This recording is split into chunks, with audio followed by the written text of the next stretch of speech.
Hello friends, welcome to my channel united tutorial. चलिए शुरू करते हैं आज का हमारा ट्यूटोरियल। रिफ्लेक्शन ऑफ लाइट, यह चैप्टर हमारा चालू है।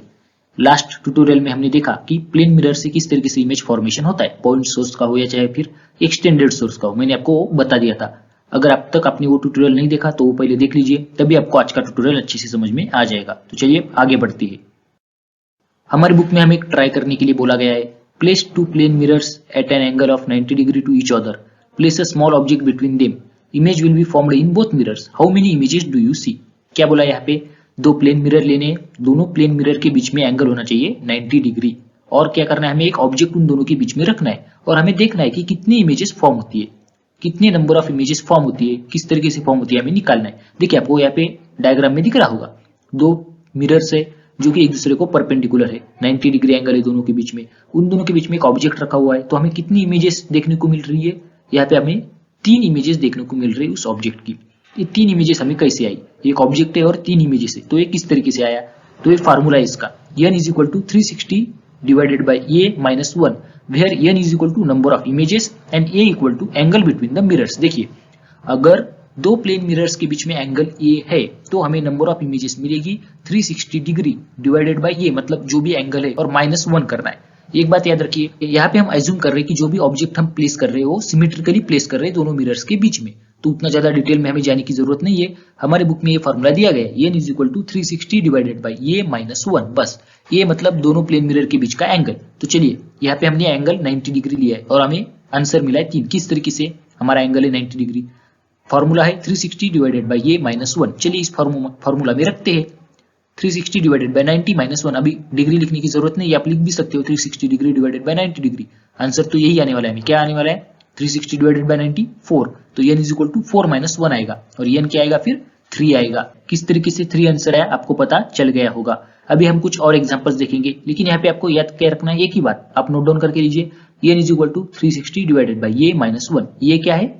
एंगल है दो मिरर्स के बीच का, ये बात आपको याद रखनी है।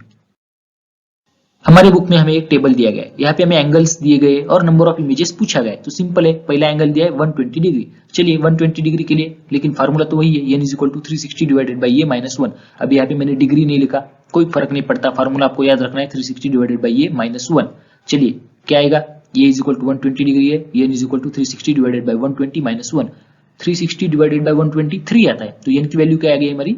n की वैल्यू आ गई 2। मतलब अगर दो मिरर्स के बीच में 120 डिग्री एंगल होगा और वहां पे अगर आप कोई ऑब्जेक्ट रखोगे तो उन दो मिरर्स में मिला के कितनी इमेजेस हमें देखने को मिलेगी? 2 इमेजेस हमें मिलेगी। अभी नेक्स्ट है 90 डिग्री, जो भी हमने देखा था हमें आंसर आया था उसका 3 आया था। अभी ये 60 डिग्री, 60 डिग्री हमारा एंगल है, n is equal to 360 divided by 60 minus 1। 360 divided by 60 कितना आता है? 6 आता है। 6 माइनस 1 5, तो हमें क्या आंसर आया? 5। 45 डिग्री के लिए भी उसी तरीके से कैलकुलेट करेंगे तो हमें आंसर आएगा 7, और अगर 30 डिग्री के लिए उसी तरीके से कैलकुलेट करेंगे तो हमें आंसर क्या मिलेगा? हमें आंसर मिलेगा 11, क्योंकि 360 डिवाइडेड बाय 30 12 होता है, और 12 माइनस 1 11, तो हमें आंसर क्या आएगा? 11। तो ये आप नोट डाउन करके लीजिए। एग्जाम्पल से कुछ मैंने आपको बता दिए ताकि आपको प्रैक्टिस हो जाए, आप और एग्जाम्पल्स की प्रैक्टिस कर सकते हो। लेकिन यहाँ पे एक बात आपको मैंने अभी बताई, यहाँ पे आपको क्या ध्यान में रखना है कि हम जो ऑब्जेक्ट प्लेस कर रहे हैं दोनों मिरर्स के बीच में वो सिमेट्रिकली ही प्लेस कर रहे हैं, ऐसा हम यहाँ पे एज्यूम कर रहे हैं। हम असिमेट्रिकल पोजीशन को एज्यूम नहीं कर रहे, क्योंकि हमारे बुक में उतना डिटेल में हमें नहीं दिया। तो बस हमें इतना ही याद रखना है, और जो भी एंगल आपको दिया रहेगा वो इस तरीके से दिया जाएगा कि जब आप 360 को उस एंगल से डिवाइड करोगे आपको मतलब कोई तो इंटीजर ही मिलने वाला है, तो अब आप उससे 1 माइनस करोगे आपको आंसर मिल जाएगा। कई बार डेसिमल में भी आ सकता है, लेकिन आपको हाईएस्ट इंटीजर वहां पे कंसीडर करना है। अगर उतना आपको समझा भी नहीं तो कुछ बात नहीं, बस आपको ये फार्मूला याद रखना है। एक कुछ उसके एग्जाम्पल है, आप नोट डाउन करके लीजिए। अभी और एक इंटरेस्टिंग बात, अगर दोनों मिरर एक दूसरे को पैरेलल होंगे तो क्या होगा? इफ द मिरर्स के parallel to each other the number of images formed will be infinite. तब हमें कितनी इमेजेस मिलेंगी? इन्फिनाइट मिलेगी। इन्फिनाइट मतलब अगणित, असंख्य। मतलब दो मिरर एक दूसरे के सामने रखे हुए हैं पैरेलली, उन दोनों के बीच में आपने एक ऑब्जेक्ट रखा, तो दोनों मिरर्स में मिला के आपको कितनी इमेजेस देखने को मिलेगी? इन्फिनाइट। किस तरीके से? यही फॉर्मूला यूज करेंगे हम। हमें हमारा एंगल कितना होगा यहाँ पे? 0 डिग्री होगा, क्योंकि दो मिरर्स पैरेलल है, मतलब angle 0। n is equal to 360 by 0 minus 1। 360 by 0 मतलब इन्फिनिटी। क्यों? Any number divided by 0 is equal to infinity, और इन्फिनिटी से कुछ माइनस करो, कुछ ऐड करो, कुछ मल्टीप्लाई करो, कोई भी डिवाइड करो चीज, आपको आंसर क्या मिलेगा? इन्फिनिटी ही मिलेगा। तो ये हमारा इन्फिनिटी माइनस 1 मतलब इन्फिनिटी आया। मतलब जब दो मिरर्स एक दूसरे को पैरेलल रहेंगे तब हमें क्या मिलेगा, number of images, infinite images मिलेगी हमें। ये बात आपको याद रखनी है। यह डायग्राम तो हमने लास्ट वाले ट्यूटोरियल में देख ली, जब हमने पॉइंट सोर्स से किस तरीके से इमेज फॉर्मेशन होता है देखा तब। लेकिन फिर भी मैं आपको दोबारा ये डायग्राम क्यों दिखा रहा हूं, क्योंकि देखिए यहाँ पे हमें एक आगे स्टेटमेंट देखना है, उसका प्रूफ भी देखना है, तो वो समझने के लिए पहले ये डायग्राम आप अच्छे से समझ के लीजिए, इसलिए आपको दोबारा एक बार बताता हूँ। देखिए यहाँ पे ऑब्जेक्ट O है, इसका इमेज हमें O1 यहाँ पे मिल रहा है पॉइंट सोर्स का, वो तो हमने पहले डिस्कस कर लिया। लेकिन जरूरी क्या होता है, जो लाइट रेज है वो हमारी आई में जानी चाहिए। मतलब देखिए यहाँ पे OR2 एक रे आप कंसीडर कीजिए, OR2 इंसिडेंट रे, उसका जो रिफ्लेक्टेड रे R2S2 वो जब हमारी आंखों में जाएगा तभी हमें वो दिखाई देगा। क्या R2S2 जब हमारी आंखों में जाएगा तभी हमें O का जो इमेज O1 है वो दिखाई देगा, क्योंकि हम उसे जब पीछे एक्सटेंड करेंगे तब हमें वहां पे O1 दिखाई दे रहा है। तो यहाँ पे मैंने जो B पॉइंट लिया, ये B पॉइंट क्या है, सीधी सी बात है, जो OR2 रे है और जो R2S2 उसका रिफ्लेक्टेड रे, इन दोनों के बीच की नॉर्मल है। मतलब ये नॉर्मल है सीधा सीधा, OR2 इंसिडेंट रे के लिए BR2 क्या होगी, नॉर्मल होगी, और उस नॉर्मल की मदद से हमें क्या मिलता है, रिफ्लेक्टेड रे। मतलब इंसिडेंट एंगल और रिफ्लेक्शन एंगल जो होता है, एंगल ऑफ रिफ्लेक्शन, वो दोनों इक्वल होते हैं, आपको तो पता है, और वो हम नॉर्मल से ही कैलकुलेट करते हैं। तो यहाँ पे मैंने आपको सिर्फ वो नॉर्मल है ऐसा दिखाया है यहाँ पे। लेकिन यहाँ पे आपको अंडरस्टैंड क्या करके लेना है, ये कि देखिए वो ऑब्जेक्ट का जो इमेज मुझे O1 मिल रहा है वो मिरर के कौन से हिस्से की वजह से मिल रहा है। देखिए R2 से लेके नीचे वाला हिस्सा जो है उसी से मुझे क्या मिल रहा है, O का इमेज O1 मिल रहा है। मतलब R2 के ऊपर जो मिरर है अगर वो नहीं भी रहेगा, ये जो ऊपर का पार्ट है R2 के वो नहीं भी रहेगा तब भी मुझे O का इमेज O1 दिखाई देगा, क्योंकि जो OR2 जो रे है वो R2 पे गिर रहा है। मतलब R2 के ऊपर वो इंसिडेंट हो रहा है, R2 पॉइंट के ऊपर। मतलब R2 के ऊपर का मिरर नहीं भी रहेगा तब भी मुझे O1 इमेज दिखाई देगा। मतलब अगर मैं ऊपर का इमेज ही कैंसिल कर दूं पूरा का पूरा, फिर भी मुझे O1 दिखाई देगा। तो मतलब आपको याद रखना है कि जिस जहां पे रे उसका रिफ्लेक्ट हो रहा है मिरर से, उस पॉइंट से ऊपर का मिरर नहीं भी रहेगा तब भी मुझे उसका इमेज दिखाई देगा। मैं आपको और आगे एक्सप्लेन करूंगा इसके बारे में, जब हम वो स्टेटमेंट देखेंगे तब आपको अच्छे से समझ में आ जाएगा कि मैं क्यों ये बात आपको बता रहा हूं। तो आशा करता हूं ये आपको समझ में आ गया होगा। स्टेटमेंट हमारे बुक में हमें दिया गया है, क्या बोला है इस स्टेटमेंट में, in order to see the full image of a person standing in front of a mirror the minimum height of the mirror must be half the height of the person. क्या बोला है, कोई भी person अगर mirror, plane mirror के सामने खड़ा हुआ है और उसको अपनी फुल इमेज देखनी, मतलब पूरी की पूरी प्रतिमा उसको अगर मिरर में देखनी है, तो मिरर की जो मिनिमम हाइट है वो उस पर्सन के हाइट से आधी होनी चाहिए। मतलब कम से कम मिरर उस पर्सन के हाइट के आधे हाइट का होना चाहिए। समझ में आ गया होगा आपको। अगर मुझे मेरी इमेज मिरर में फुल देखनी, मतलब मुझे मेरी पूरी इमेज मिरर में देखनी है, तो जो मिरर है उसकी हाइट कम से कम कितनी होनी चाहिए, कम से कम मेरे हाइट के आधे, मतलब मेरी जो हाइट है उसकी आधी हाइट उस मिरर की होनी चाहिए, तभी मैं अपनी पूरी इमेज उस मिरर में देख पाऊंगा। अगर उस मिरर की हाइट मेरे हाइट की जो आधी हाइट होगी उससे ज्यादा होगी तो अच्छी बात है, तब मुझे मेरी पूरी इमेज दिखने को मिलेगी। लेकिन अगर मेरी हाइट के आधे से अगर उस मिरर की हाइट कम होगी तब मुझे मेरी पूरी इमेज उस मिरर में दिखाई देगी क्या, नहीं। मतलब अगर मुझे मेरी पूरी इमेज उस मिरर में देखनी है तो मेरी हाइट, सॉरी मेरी नहीं, उस मिरर की हाइट कम से कम मेरे हाइट के क्या होनी चाहिए, आधी होनी चाहिए। मतलब जिस पर्सन को अपनी इमेज उस मिरर में देखनी है तो उस मिरर की हाइट कम से कम उस पर्सन के हाइट के आधी होनी चाहिए। देखिए यहाँ पे आपको इस डायग्राम के जरिए मैं एक्सप्लेन करूंगा। तो हमारी ये एक डायग्राम आपको दिख रही होगी, यमेन जो एक लाइन दी गई है उसके ऊपर मिरर PQ मिरर दिया गया है। मिरर कितना है, सिर्फ PQ इतना ही मिरर है, P से लेके Q तक ही मिरर है।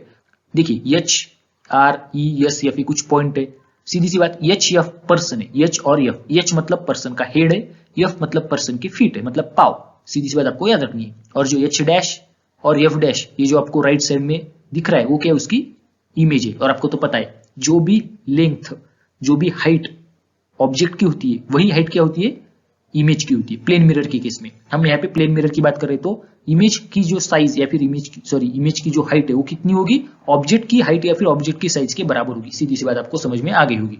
चलिए कुछ देखते हैं यहाँ पे, हमें तो ये प्रूफ करना है, हमें करने की जरूरत नहीं है, हमारे बुक में दिया गया है, हमें बस समझ के लेना है किस तरीके से ये स्टेटमेंट ट्रू है, किस तरीके से ये स्टेटमेंट हम प्रूव कर सकते हैं। तो चलिए H हेड है, E मतलब आई है, F मतलब फीट है। देखिए H मतलब उस पर्सन का हेड है, H पॉइंट, E मतलब आई मतलब आपको पता है हमारी आंख, और F मतलब फीट है, फीट मतलब पाव। तो सबसे जरूरी बात है यहाँ पे E पॉइंट सबसे जरूरी है। क्यों ऐसा बोल रहा हूं मैं, क्योंकि E मतलब हमारी आंख है। तो जब भी कोई लाइट रे हमारी आंखों में जाएगा तभी हमें वो चीज दिखाई देगी। मतलब अगर मुझे मेरी पूरी इमेज देखनी है तो मेरी पूरी इमेज के जो मतलब रिफ्लेक्टेड रेज है, मेरे जो रिफ्लेक्टेड रेज मिरर से आ रहे पूरे बॉडी के, वो कहाँ पे आनी चाहिए, मेरी आंखों में आनी चाहिए, तभी मुझे वो इमेज दिखाई देगी। तो मतलब हेड से जो भी रे आ रहा है, देखिए हेड से ये रे इंसिडेंट हो रहा है, वो रिफ्लेक्ट होकर मेरी आंखों में जा रहा है। सही, सीधी सी बात है। मेरी फीट से ये रे क्या हो रहा है, इंसिडेंट हो रहा है एफ क्यू, और जो क्यू ई रे, क्यू ई रे क्या है, मेरी आंखों में जा रहा है रिफ्लेक्ट होके। सीधी सी बात आपको समझ में आ गई होगी। एफ क्यू रे इंसिडेंट हो रहा है, क्यू ई रे मेरी आंखों में जा रहा है। मेरे हेड से एच पी रे इंसिडेंट हो रहा है मिरर पे, पीई रे क्या हो रहा है, मेरी आंखों में जा रहा है। और जब ये मेरी आंखों में जाएगी तभी मुझे मेरी इमेज हेड की या फीट की दिखाई देगी। और मुझे मेरी पूरी इमेज देखनी है, मतलब मेरे हर एक बॉडी से जो भी रेज इंसिडेंट होकर रिफ्लेक्ट हो रहे वो मेरे आंखों तक जानी चाहिए। सबसे ऊपर वाला पार्ट मेरा हेड का है, तो हेड से अगर रिफ्लेक्टेड रे मेरी आंखों में जाएगा तो हेड से नीचे वाले भी जाएगी। सबसे नीचे वाला फीट है मेरा पैर, और अगर मेरे पैरों से रिफ्लेक्टेड रे मेरी आंखों में जा रहे हैं, मतलब मेरे पैरों के ऊपर का जो भी बॉडी पार्ट है उसके भी रेज रिफ्लेक्ट होकर मेरी आंखों में जाएगी। सीधी सी बात है। तो मतलब मुझे यहाँ पे दो चीजें कंसिडर करनी, मेरा हेड और मेरी फीट। मेरे हेड से लेके मेरे फीट, मतलब मेरे सर से लेके मेरे पैर तक पूरे के पूरे जो रिफ्लेक्टेड रेज मेरे बॉडी के पूरे के पूरे रिफ्लेक्टेड रेज मेरी आंखों में जानी चाहिए, तभी मेरे बॉडी की मुझे पूरी इमेज दिखाई देगी। आपको समझ में आ गया होगा। R is mid point of H E and S is mid point of E F. देखिए R क्या है, मिड पॉइंट है एच ई का, मतलब हेड और आई इन दोनों के बीच में पॉइंट है R, जो कि मिड पॉइंट है। या फिर मैं बोल सकता हूँ मेरा जो H P ray incident ray उसके लिए R क्या है, नॉर्मल है। सीधी सी बात है, मेरा R क्या है, नॉर्मल है। देखिए R क्या है, परपेंडिकुलर है। R मतलब सिर्फ R पॉइंट नहीं, आरपी जो लाइन है ये क्या है, मिरर को परपेंडिकुलर है। उसी तरीके से यस क्या है, मेरा मिड पॉइंट है ई एफ का, ई और एफ के बीच का मिड पॉइंट है। मतलब मैं यहाँ पे क्या बोल सकता हूँ, एस क्यू जो है वो क्या है, परपेंडिकुलर है मिरर को, यानी जो एस क्यू है ये मेरा क्या है, नॉर्मल है, ऐसा मैं बोल सकता हूँ। कौन से रे के लिए, एफ क्यू रे जो है मेरे फीट से जो इंसिडेंट रे जा रहा है मिरर के ऊपर, उसके लिए एस क्यू क्या है, नॉर्मल है, ऐसा मैं बोल सकता हूँ। तो आपको समझ में आ गया होगा। Here mirror P Q is placed at height N Q from ground and mirror is perpendicular to the ground. सीधी सी बात है, पी क्यू मेरा मिरर है, ये जो पी क्यू है ये मेरा मिरर है, और पी क्यू कौन से हाइट पे रखा हुआ है, एन क्यू हाइट पे। देखिए क्यू से लेके एन तक क्या है, मेरी हाइट है। किसकी हाइट है, मिरर की हाइट है। P Q mirror N Q height के ऊपर रखा हुआ है। मतलब देखिए नीचे से एन क्यू क्या है, डिस्टेंस है, मतलब क्यू से मिरर स्टार्ट हो रहा है, पी पे खत्म हो रहा है, या फिर हम बोल सकते हैं पी से स्टार्ट हो रहा है, क्यू पे खत्म हो रहा है। पी क्यू मेरा मिरर है। तो जो नीचे वाला है क्यू एन, ये क्या हुआ, मेरा हाइट हुआ, मिरर का हाइट है। ये बात आपको याद रखनी ग्राउंड से। P Q is the minimum height of the mirror in order to obtain full image of person. मैंने वही बताया, मिनिमम हाइट कितनी होनी चाहिए मेरी मिरर की, अगर मुझे फुल इमेज देखनी है तो वो हमें निकालना है। तो मैंने यहाँ पे पी क्यू मिरर लिया है, तो पी क्यू मेरी मिनिमम हाइट है, ऐसा मैं कंसिडर कर रहा हूँ। P Q is my minimum height of the mirror to obtain the full image of person. For this RP and QS must be perpendicular to the mirror. और इसीलिए जो आरपी है और क्यूएस, ये दो जो लाइन है, देखिए आरपी और क्यूएस, ये जो आरपी और क्यूएस दो लाइन है, ये क्या होनी चाहिए, मिरर को परपेंडिकुलर होनी चाहिए। और क्यों होनी चाहिए, मैंने अभी आपको बताया, क्योंकि वो नॉर्मल की तरह एक्ट कर रहे हैं। कौन से रे के लिए, जो हेड से रे इंसिडेंट हो रहा है मिरर पे, उसके लिए जो आरपी है वो नॉर्मल की तरह एक्ट करेगा, और जो फीट से रे मिरर पे इंसिडेंट होगा उसके लिए एस क्यू नॉर्मल की तरह एक्ट करेगा। तो उन दोनों रे को रिफ्लेक्ट होने के बाद मेरी आंखों में जाना है, तभी तो मुझे इमेज दिखाई देगी। और उसके लिए मतलब नॉर्मल कौन सी रे एक्ट कर रहे, कौन सी लाइन से एक्ट कर रहे, आरपी और क्यूएस, और इसलिए वो मिरर को परपेंडिकुलर होनी चाहिए। सीधी सी बात है, आपको समझ में आ गया होगा। For diagram P Q is equal to R S. देखिए इस डायग्राम से आपको पता चल गया होगा कि देखिए मेरी हेड की इमेज H1 मिल रही है। किस तरीके से, H से क्या हो रहा है, रे रिफ्लेक्ट होकर मेरी आंखों में जा रहा है, उसको अगर मैं पीछे एक्सटेंड करूंगा तो मुझे H1 मिल रहा है। उसी तरीके से जो फीट है मेरा F, उससे जो रे रिफ्लेक्ट होने के बाद मेरी आंखों में जा रहा है, उसको अगर मैं पीछे एक्सटेंड करूंगा तो मुझे F डैश ये पॉइंट मिल रहा है। देखिए H1 या फिर H डैश बोल सकते हैं, H डैश और F डैश, ये दोनों पॉइंट मुझे मिल रहे हैं मेरी बॉडी के, और उन दोनों को मैं ज्वाइन करूंगा तो मेरी पूरी बॉडी की इमेज मुझे मिल जाएगी। उसी तरीके से R का इमेज R डैश मिल रहा है और S का इमेज S डैश मिल रहा है। तो आपको समझ में आ गया होगा किस तरीके से इमेज फॉर्मेशन हुआ है। हमने पॉइंट सोर्स का देखा, उसी तरीके से एक्सटेंडेड सोर्स का भी लास्ट ट्यूटोरियल में देख लिया। उसी तरीके से HF मेरा एक्सटेंडेड सोर्स कंसीडर कीजिए, पूरा का पूरा पर्सन, उसकी इमेज मुझे H डैश F डैश मिल रही है। आपको समझ में आ गया होगा ये, और इस डायग्राम से आपको ये भी बात समझ में आ गई होगी, PQ is equal to RS। PQ जो है उस RS की बराबर है। देखिए क्योंकि R और S ये दोनों क्या है, मतलब देखिए R P Q S ये रेक्टेंगल बन रहा है, और जो RP है वो परपेंडिकुलर है मिरर को नॉर्मल होने की वजह से। SQ भी क्या है, परपेंडिकुलर है किसके, मिरर को, और इसलिए जो मेरा RS डिस्टेंस है वो PQ डिस्टेंस के बराबर होगा। मतलब PQ is equal to RS में बोल सकता हूँ, रेक्टेंगल बन रहा है, आपको डायग्राम से पता चल गया है। P Q is equal to R E plus E S. अभी जो मेरा आर एस है, आर एस को मैं किस तरीके से लिख सकता हूँ, डायग्राम से देखिए, are E plus E S, क्योंकि ई क्या है, आर और एस के बीच का पॉइंट है, तो मैं R E plus E S इस तरीके से पी क्यू को लिख सकता हूँ, सीधी सी बात है। और जो मेरा आर ई और ई एस है वो दोनों क्या बन जाएंगे, H E divided by 2 plus E F divided by 2, क्योंकि अभी हमने यहाँ पे देखा जो आर है वो एच ई का मिड पॉइंट है और जो एस है वो ई एफ का मिड पॉइंट है। तो आर एच ई का मिड पॉइंट होने की वजह से आर ई जो डिस्टेंस है वो एच ई डिवाइडेड बाई 2 ऐसा मैं लिख सकता हूँ, और जो एस है वो ई एफ का मिड पॉइंट है, इसलिए मेरा जो ई एस डिस्टेंस है उसे मैं ई एफ डिवाइडेड बाई 2 ऐसा लिख सकता हूँ। और उसको मैं अगर आगे कैलकुलेट करूंगा तो H E plus E F whole divided by 2 लिख सकता हूँ, और H E plus E F क्या बन जाएगा, मेरा पूरा का पूरा एच एफ, यानी पूरा का पूरा एच एफ बन जाएगा, और डिवाइडेड बाई 2 तो है ही। और एच एफ क्या है, पूरा का पूरा मेरा, पूरा का पूरा एच एफ मेरा मतलब मेरा क्या है, पर्सन की हाइट है, ऐसा मैं बोल सकता हूँ। तो पी क्यू क्या बन जाएगा, half of the person height. आशा करता हूं आपको समझ में आ गया होगा किस तरीके से हमने किया। P Q is equal to R S हमें डायग्राम से दिखाई दे रहा है, आर एस को मैं R E plus E S लिख सकता हूँ, आर ई को एच ई बाई 2 और ई एस को ई एफ बाई 2, डायग्राम से आपको पता चल जाएगा। और उन दोनों को एडिशन करने के बाद मुझे एच एफ डिवाइडेड बाई 2 मिलेगा। एच एफ मतलब मेरी पर्सन की हाइट है, तो मैं उसे एच एफ बाई 2 यानी पर्सन की हाइट डिवाइडेड बाई 2 यानी half of the person height ऐसे लिख सकता हूँ। तो ये इंपॉर्टेंट क्वेश्चन है, आपको एग्जाम में भी पूछा जा सकता है कि ये प्रूव कीजिए, ये स्टेटमेंट है उसको प्रूव कीजिए। कौन सा statement, in order to see the full image of a person standing in front of mirror the minimum height of the mirror must be half the height of the person. ये आपको prove करने के लिए बोला जा सकता है। तो हमारी बुक में इस तरीके से इसका प्रूफ दिया गया है, आपको इस तरीके से उसको लिखना है, आप नोट डाउन करके लीजिए, आपको लिए इंपॉर्टेंट है और ये आपको आगे भी बहुत बार काम आएगा, मतलब एंट्रेंस टेस्ट में, कॉम्पिटिटिव एग्जाम्स में भी आपको ये क्वेश्चन पूछा जा सकता है, और या फिर इस स्टेटमेंट के ऊपर आपको न्यूमेरिकल्स भी पूछे जा सकते हैं, तो ये आपको याद रखना है।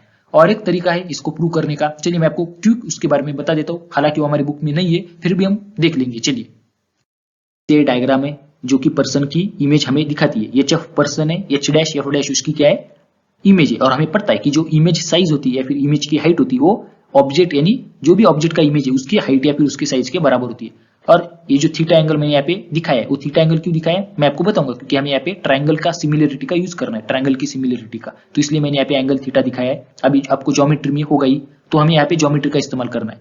और मैंने यहाँ पे एक्स एक्स क्या दिखाया है, मैंने अभी आपको बताया था लास्ट ट्यूटोरियल में, characteristics of image formed by the plane mirror, जो इमेज का डिस्टेंस होगा मिरर से, वही डिस्टेंस क्या होगा ऑब्जेक्ट का मिरर से, या फिर ऑब्जेक्ट जितना मिरर के आगे होगा इमेज उतनी ही मिरर के पीछे होगी। इसका मतलब जो एफ पॉइंट है मेरा एन से, उसका डिस्टेंस और एफ डैश पॉइंट का डिस्टेंस एन से इक्वल होगा, तो इसलिए मैंने यहाँ पे एक्स एक्स डिनोट किया है। दोनों का डिस्टेंस मैं क्या रखूंगा, एक्स रखूंगा। तो चलिए प्रूफ देखते हैं इसका, इस तरीके से इसका प्रूफ है, ज्योमेट्री का इस्तेमाल किया है हमने।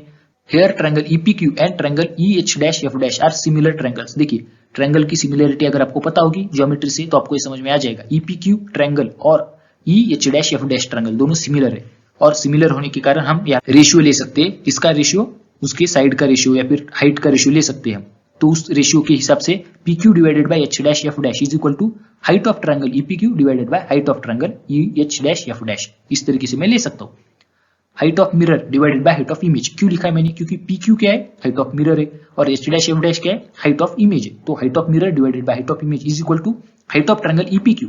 हाइट ऑफ ट्रायंगल ईपीक्यू क्या हो गया, एक्स हो गया, एक्स क्या हो गई, ईपीक्यू की हाइट हो गई। और अगर height of triangle E H dash F dash निकालूंगा मैं, तो मुझे क्या मिलेगा, एक्स प्लस एक्स, 2x, ई से लेके जो एच डैश एफ डैश का बेस है वहां तक लेना है ना मुझे, तो एक्स और एक्स क्या हो गया, 2x, तो x डिवाइडेड बाई 2x आएगा। अगर कैलकुलेट करूंगा तो मुझे height of mirror divided by height of image 1/2 मिलेगा, और जो उसको अगर क्रॉस मल्टीप्लिकेशन करके मैं निकालूंगा तो height of mirror P Q is equal to height of image divided by 2 मिलेगा। और हमें तो पता है हाइट ऑफ इमेज जो होती है वो हाइट ऑफ पर्सन के बराबर होती है, मतलब जो भी ऑब्जेक्ट है उसकी हाइट के बराबर होती है, और हमारा ऑब्जेक्ट यहाँ पे पर्सन है, तो height of image divided by 2 is equal to height of person divided by 2। तो इस तरीके से हम प्रूव कर सकते हैं जो मिनिमम लेंथ या फिर मिनिमम हाइट मिरर की होनी चाहिए किसी भी पर्सन का पूरा इमेज देखने के लिए, तो उस पर्सन की हाइट के आधी होनी चाहिए। आपको पता चल गया होगा, आशा करता हूं आपको समझ में आ गया होगा। हालांकि ये जो ज्योमेट्री के लिए हमने प्रूव किया है, ज्योमेट्री का इस्तेमाल करके, ये हमारी बुक में नहीं दिया गया है, लेकिन इससे पहले जो हमने प्रूफ देखा था हमारी बुक में दिया गया है। आशा करता हूं आपको अच्छे से समझ में आ गया होगा। आपको नोट डाउन करके प्रैक्टिस करना है, क्योंकि आपको उसके ऊपर क्वेश्चन आ सकता है। नेक्स्ट ट्यूटोरियल में हम स्फेरिकल मिरर्स के बारे में देखेंगे, यहाँ पे अभी हम रुकते हैं। अगर आपको ये वीडियो अच्छा लगा हो तो वीडियो को लाइक कीजिए, आपके दोस्तों के साथ शेयर कीजिए, और चैनल को सब्सक्राइब करना मत भूलिए। चैनल को सब्सक्राइब कीजिए, नोटिफिकेशन बिल को ऑन कीजिए, ताकि आपको टाइम पे नोटिफिकेशन मिलता रहे। अब हम मिलेंगे नेक्स्ट ट्यूटोरियल में, तब तक के लिए tata bye bye, take care.